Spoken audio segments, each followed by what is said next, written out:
One of the really highly anticipated races in Washington state was the race for U.S. Senate. Republicans, for the first time in a long time, thought they had a really good candidate in Tiffany Smiley, who came to politics, I think, in a really authentic, meaningful way. Her husband was blinded serving this country. She then set out to try to reform the VA with help from former President Donald Trump. And the state Republican Party in Washington got out really early on, said, this is our candidate, put their power behind her to take on five-term incumbent Democratic Senator Patty Murray. But the primary results, I'm sure, weren't exactly what Republicans were hoping for, with Patty Murray getting over 50% of the vote. I mean, I think it shows what we've been saying for a while, which is this is going to be a very hard seat to win. And I do wonder how much, just like in other races, abortion as an issue factored into this. In a blue state like Washington, you have even some moderate Republicans who have a pretty liberal view on abortion, and Tiffany Smiley is pro-life. So she and I chatted today about how the primary went and about whether there are any sort of tweaks to her strategy that she's making between now and November. Tiffany, welcome to Undivided. I appreciate you being here.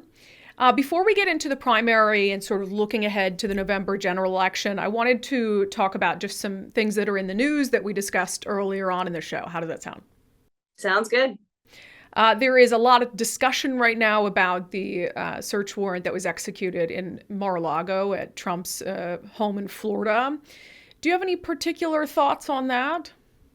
Well, I think we need a lot of answers from the FBI. And if the Justice Department is being used, weaponized against political figures and past presidents, I think that should be alarming to all of us, Democrat, Republican, all of us.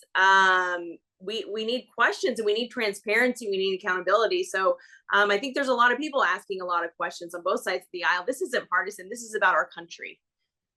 Yeah, and that's generally kind of what we discussed earlier on the show when it's somebody of that magnitude, having a little bit more transparency about what's going on. Are you open-minded to the possibility that there was good cause to search his home?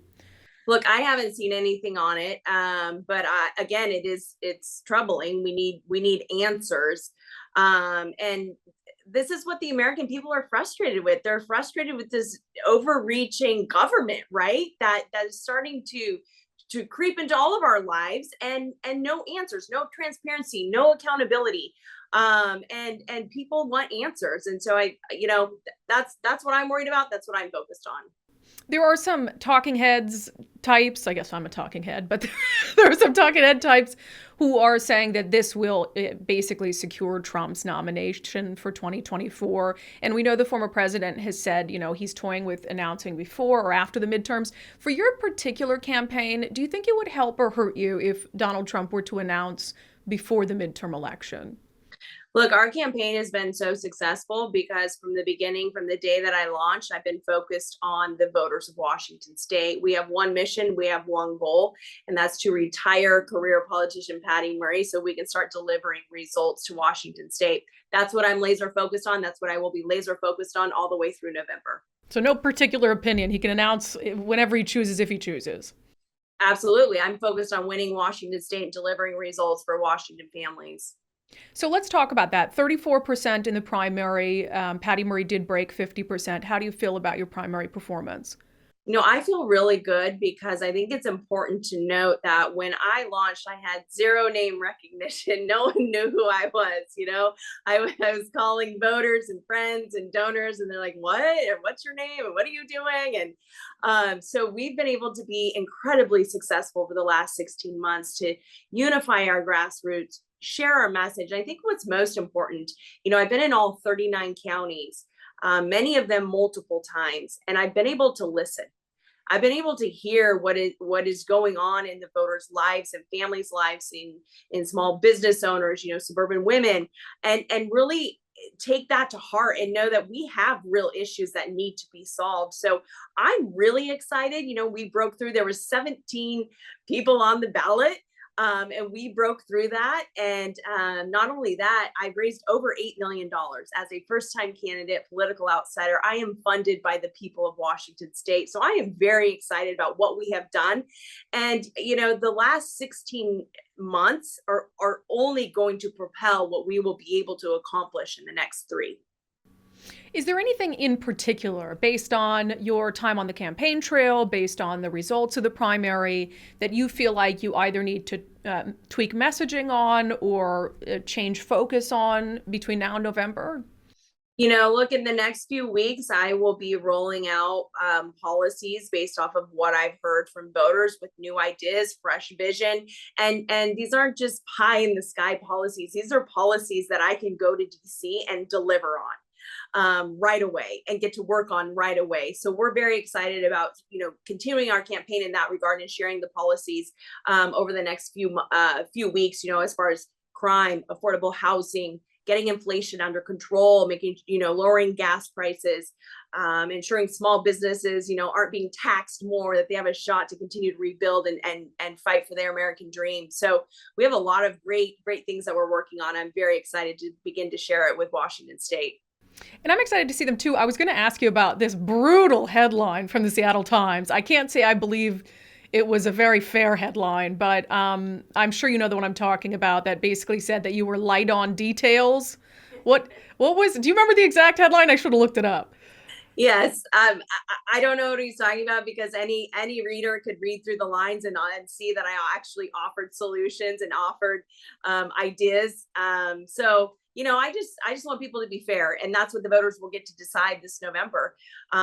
We've been clear on where we stand on inflation and energy independence and homelessness and crime and delivering those results. So we're not light on the issues. We're talking about the issues that are affecting Washington families every single day.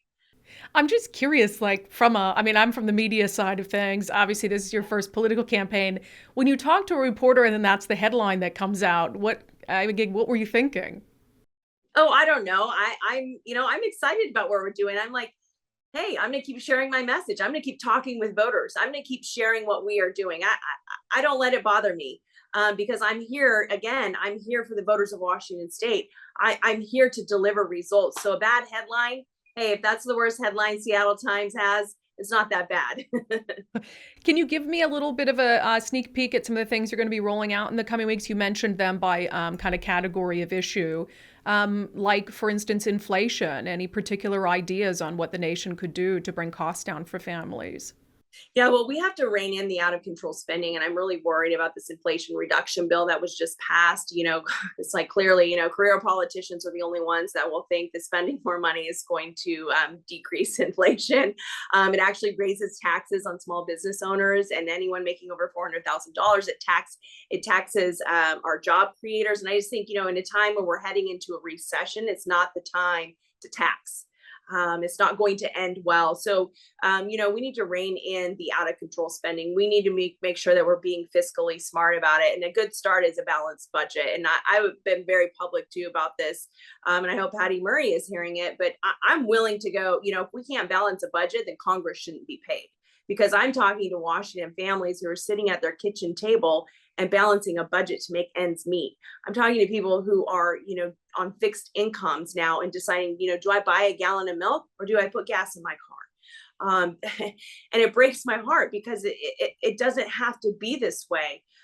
In addition to, lowering costs and combating inflation, something that will spur that is energy independence.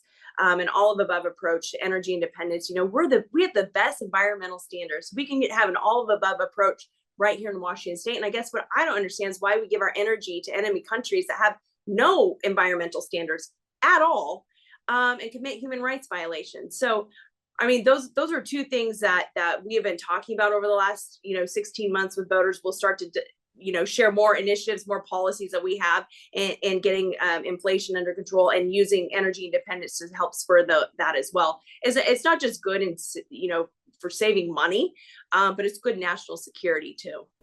And talking about spending around the Inflation Reduction Act, there was another kind of debate over spending that has to do with an issue you care an awful lot about, and that is veterans and the care that they receive. The PACT Act, which, if people aren't familiar, it would basically help with care for veterans who were exposed to toxins and burn pits. That had some Republicans who were opposed to it. I believe there were 11 Republicans in the Senate who voted against it. How would you have voted on that, Tiffany? Yes, I was very public when I saw that. I said I would have voted yes. I would have been all. I'm not afraid to stand up to my party to do what's right. And take it from a family like mine. We know what it feels like to be on the other end of bad policy, especially in the VA. I was talking with a veteran just a couple of weeks ago, who was exposed to Agent Orange, and he's having incredible health difficulties and problems, and trying to seek answers and find answers. And he's having so much trouble dealing with the VA. But again, I say, back to Patty Murray, she's been there for 30 years. We shouldn't be having to face this now. Like, these veterans should have been taken care of a long time ago. This is what I had to fight for my husband. And it's, if Patty Murray wasn't able to fix it in the last 30 years, what makes us think she's going to be able to do it in the next 6? You think of the VA too. We had the digital electronic medical files CERNA system that rolled out.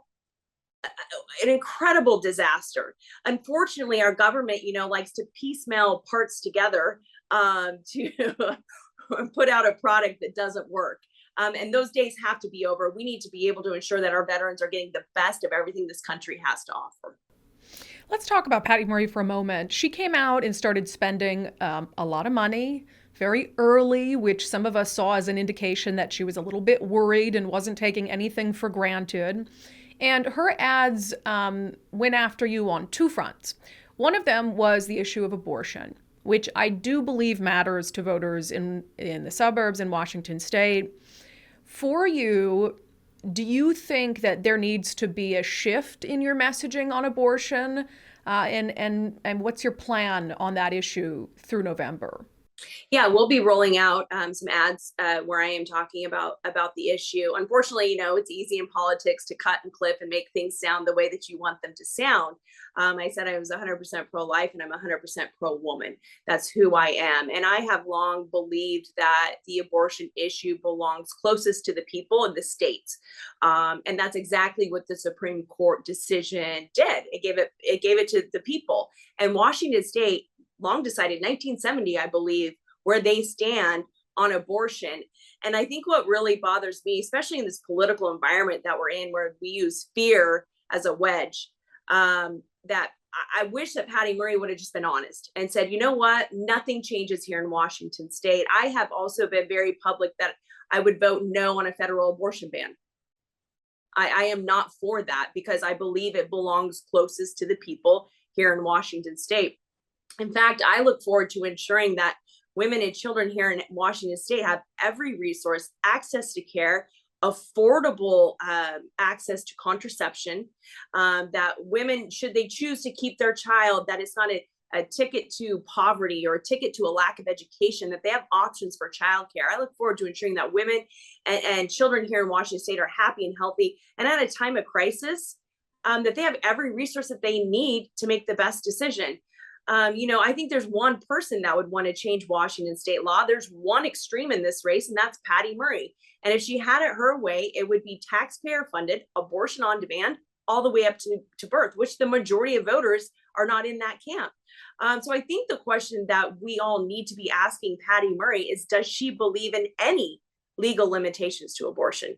And be clear with the voters in Washington state about the issue. Well, I'm glad you answered the question I was afraid I was going to have to hound you on. I don't know if you saw, I had interviewed Jesse Jensen in the 8th Congressional District before the primary and asked him the question on abortion, a national abortion ban. And there have been some Republicans where it's really hard to get a straight answer out of them on that particular issue. You're at the top of the ticket when it comes to our ballot in our state. But, it always does matter who is going to be on the ticket with you of your particular party.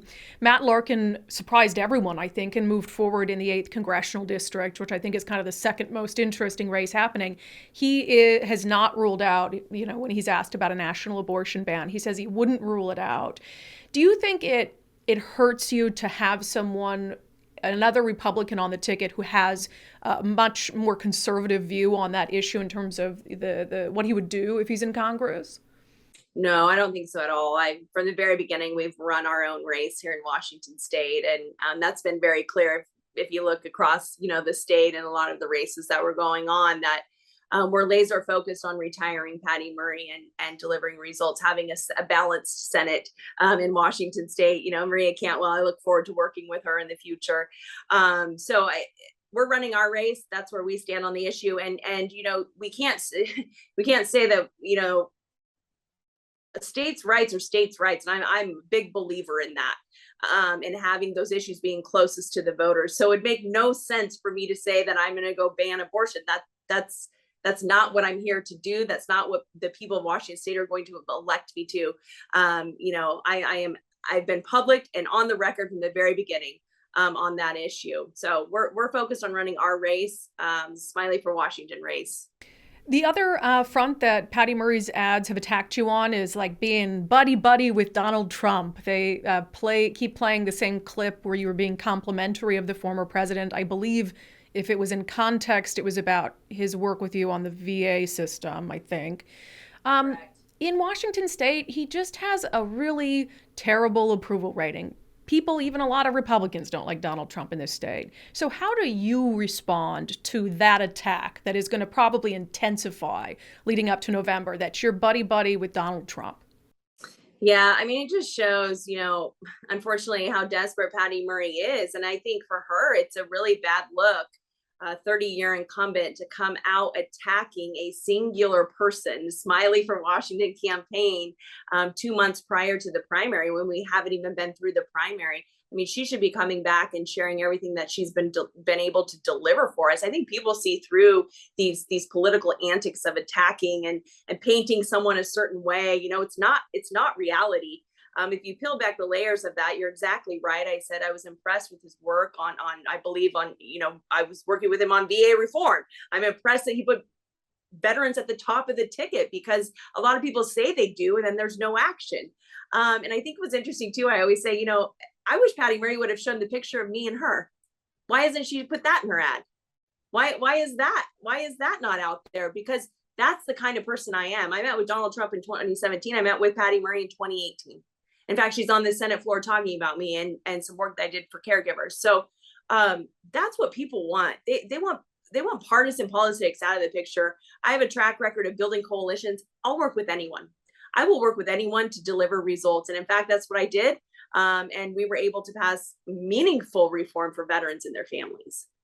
I'm actually surprised she hasn't used the picture that you posted with her either, but kind of in the opposite way, because you said something really nice about her. And we talked about this the first time we did an interview. I think you had thanked her for her work for Washington families. And so I thought she'd use that picture and say, see, even Tiffany Smiley thinks I'm working for Washington families. So I think that could go both ways. Well, I don't know, because their track record is clear. It's not working. This audience for unDivided, I think, is mostly moderates, some leaning right, some moderate Democrats. And if you're a Republican running for statewide office in Washington, you need the middle. You've got to have independents and moderates on your side, or else the math just does not compute. So what do you say to those undecided voters, those moderate voters who are trying to make a decision in this race? As we've been out knocking on doors and talking with voters all over Washington State, even in areas that voted heavily for Joe Biden, people want common sense. They are tired of the partisan politics that fails to deliver results. So I am here to deliver common sense solutions to these problems that we are facing. And I look forward to communicating our policies that we will be rolling out here soon in the future, focused on lowering taxes, lowering the cost of living for families, lowering gas prices, making sure we're energy independent, getting crime under control. I actually have a policy out too on combating the homeless veteran crisis. We're one of the top 5 in the country with highest homeless veterans. And it's clear that we have a homeless problem here in Washington State. It's, for me, especially as a nurse, as a mom, it's really inhumane what's happening here in Washington State. It breaks my heart. There's no way that people should be living how they are here in Washington State. So those are the issues that we're talking to voters about, to swing voters about. We can get this on the right track.